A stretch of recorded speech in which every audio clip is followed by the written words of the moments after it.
সম্মানিত দর্শক মণ্ডলী, আমার চ্যানেলটি সাবস্ক্রাইব করে পাশে থাকা বেল আইকনে অল ক্লিক করুন।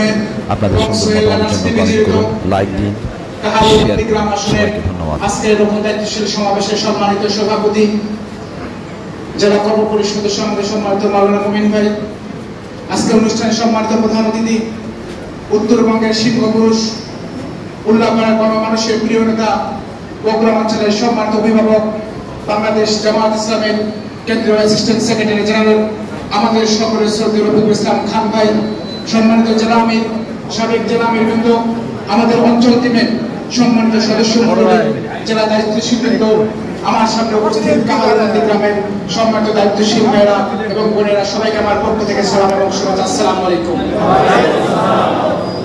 আমার বক্তব্যের শুরুতেই শ্রদ্ধা বনে স্মরণ করছি যে মহান মানুষটি তার জীবনের সকল সময় দিয়ে শ্রম দিয়ে এই ময়দানকে গড়ে তুলেছিলেন। আমাদের শ্রদ্ধেয় বগুড়া জেলা পশ্চিমের সাবেক আমির মাওলানা তায়েব আলী হুজুরকে স্মরণ করছি। সেই সাথে স্মরণ করছি এই আসনের সম্মানিত পরিচালক, গত 3 দিন আগেও একসাথেও আমরা মুমিন ভাই, মাওলানা মুফাজ্জল হক এবং আমরা শুক্রবার শনিবার ঢাকায় দেখা করেছিলাম, সাক্ষাৎ করেছিলাম। আল্লাহ রাব্বুল আলামিন আমাদের নেতৃবৃন্দকে শাহাদাতের, আমাদের তাদেরকে জান্নাতের সর্বোচ্চ মাকাম দান করুন, সেই দোয়া করি। সম্মানিত উপস্থিতি, আমি 2004 সালে এই বগুড়া জেলার ছাত্র শিবিরের স্কুল ও শিক্ষা সম্পাদক ছিলাম। তখন ইন্টারমিডিয়েটে পড়ি। ইন্টার পরীক্ষার পরে পড়াশোনার জন্য ঢাকা বিশ্ববিদ্যালয়ে ভর্তি হই। ঢাকা বিশ্ববিদ্যালয়ের বিভিন্ন দায়িত্ব শেষে সর্বশেষ বাংলাদেশে 2013-14 সালে ঢাকা মহানগর সেক্রেটারি এবং সভাপতি ছিলাম। একই সাথে কেন্দ্রীয় কার্যকরী পরিষদের সদস্য ছিলাম। সম্মানিত আমির জামাতের অনুমতিক্রমে উচ্চশিক্ষার জন্য 2014 সালে তুরস্কের সরকারি বৃত্তি পেয়ে আমি সেখানে পিএইচডি করতে যাই।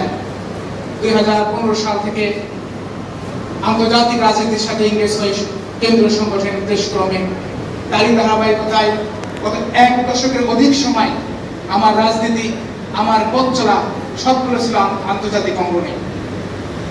ব্যক্তিগতভাবে তুরস্কের একটি সরকারি বিশ্ববিদ্যালয়ে অ্যাসিস্ট্যান্ট প্রফেসর হিসেবে কর্মরত ছিলাম। গত আগস্টে দেশে আসার পরে আমির জামাত আমাকে বললেন, দ্রুত ইস্তেফা দেওয়ার ব্যবস্থা করো, তোমাদের দেশে আসা দরকার, দেশের মানুষের জন্য কাজ করা দরকার। আমির জামাতকে অনুরোধ করেছিলাম আমাকে কয়েকটা মাস সময় দেন, আমার ওয়াইফের পড়াশোনা একটা পরীক্ষা আছে, পরীক্ষা শেষ হলে ইনশাআল্লাহ আমি সব কিছুকে ইস্তেফা দিয়ে আমি বাংলাদেশে যাবো ইনশাআল্লাহ। আমি গত 2 সপ্তাহ আগে আমার ডিন যিনি আছেন তাকে দিয়ে বললাম আমি চাকরি থেকে রিজাইন করতে চাই। তো অনেক আমার মুখের দিকে চেয়ে থাকলেন, তুমি কি সত্য বলছো? আমি বললাম হ্যাঁ, আমি সত্য বলছি। তুমি কেন? আমি বললাম আপনি তো জানেন আমি একটা দাওয়া আন্দোলনের মানুষ। আপনাদের দেশে একজন চেঞ্জ মেকার ছিলেন, একজন সত্যদেষ্টা ছিলেন, তার নাম প্রফেসর ডক্টর রিজওয়ানুদ্দিন আরবাকান। তার এই উত্তরসূরিরা এই আপনাদের দুষ্কৃতিকে পরিবর্তন করেছে। আমরা হয়তো এদের মানুষের মতো মানুষ হতে পারবো না, কিন্তু তাদের একজন অনুসারী হয়ে, একজন ফলোয়ারকে, যে বাংলাদেশ 54 বছর ধরে স্বাধীনতা লাভ করেছে কিন্তু মানুষের সত্যিকার মুক্তি হয়নি, সেটা সে একজন কর্মী ব্যবহৃত কাজ করার সৌভাগ্য আমি চাই। তিনি বলেছিলেন তোমার রিজাইন আমার কাছে থাকলো, তুমি চিন্তা করো, আমরা আস্তে আস্তে সেটা প্রসেস করবো। আলহামদুলিল্লাহ আমি বাংলাদেশে এসেছি।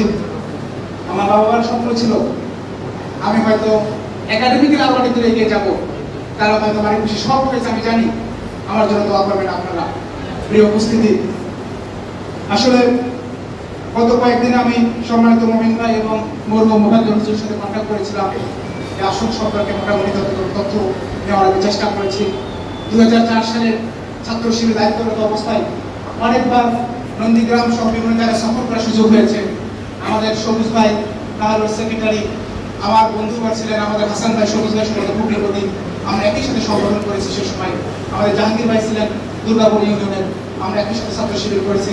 আমাদের মঞ্জু ভাই আমাদের সিনিয়র দায়িত্বশীল ছিলেন। আমাদের যে নতুন যে পরিবেশ তৈরি হয়েছে বিপ্লবের পরে, এই বিপ্লবের পরে বাংলাদেশের মানুষের জামাত ইসলামকে অনেক প্রত্যাশা তৈরি হয়েছে। সেই প্রত্যাশা ইসলামী মূল্যবোধ এবং সামাজিক ন্যায় বিচারের ভিত্তিতে একটি কল্যাণ রাষ্ট্রের প্রতি প্রত্যাশা, যে বাংলাদেশের 54 বছর ধরে মানুষের মুক্তি হয় নাই, বাংলাদেশের মানুষ আজ নতুন করে ভাবতে শুরু করেছে বাংলাদেশ জামাত ইসলামের হাত ধরে জাতি নতুন করে মুক্তি আসবে। জামাত ইসলাম বাংলাদেশের জন্য কোনো অতীত নয়, জামাত ইসলাম এই বাংলাদেশের জন্য ভবিষ্যৎ। আমরা বিশ্বাস করি 54 বছরের রাজনৈতিক ব্যর্থতার জায়গায় দাঁড়িয়ে বাংলাদেশের জামাত ইসলাম যেভাবে 24 বিপ্লবে ছাত্র শিবির নেতৃত্ব দিয়েছিল, ঠিক তেমনি আগামী বাংলাদেশ গঠনের জন্য, এই রাষ্ট্র গঠনের জন্য টেকনাফ থেকে তেতুলিয়া বাংলাদেশ জামাত ইসলামের নেতৃত্বে নতুন একটি বাংলাদেশ হয়ে উঠবে ইনশাআল্লাহ। গত মাসে মালয়েশিয়ার কেলান্তান স্টেট গভর্নমেন্ট চিফ মিনিস্টারের একটি দাওয়াতে আমি মালয়েশিয়া গিয়েছিলাম। আমাদের সম্মানিত প্রধান অতিথি বড় ছেলে রফিকুল ইসলাম খানকে বড় ছেলে রিফাত আমার সাথে ছিল। আমার খুব স্বপ্ন ছিল মালয়েশিয়া অসংখ্যবার গেছি, কিন্তু কেলান্তান স্টেট গভর্নমেন্ট, আমরা বর্তমান দুনিয়াতে যে ইসলামী রাষ্ট্রের স্বপ্ন দেখি, সেই ইসলামী রাষ্ট্র পুরোপুরি কোনো দেশে না থাকলেও কেলান্তান তেলেঙ্গানা এরকম অনেকগুলো রাষ্ট্রে পূর্ণাঙ্গ ইসলামী রাষ্ট্র রয়েছে। আমাদের এখানে স্বপ্ন ছিল তারা কিভাবে কাজ করছে, কিভাবে মানুষের কল্যাণ নিশ্চিত করছে, কিভাবে স্বাস্থ্য, রাস্তাঘাট, মানুষের চাকরি নিশ্চিত করছে, কিভাবে জীবনযাত্রা মান উন্নয়ন করছে, এগুলো দেখার একটা ইচ্ছে ছিল। ইনশাআল্লাহ বাংলাদেশ জামাত ইসলামের নেতৃত্বে আগামী যে বাংলাদেশ তৈরি হবে, সেই বাংলাদেশ হবে ইসলামের মূল্যবোধের ভিত্তিতে পরিচালিত একটি কল্যাণ রাষ্ট্র। সম্মানিত উপস্থিতি, আমাদের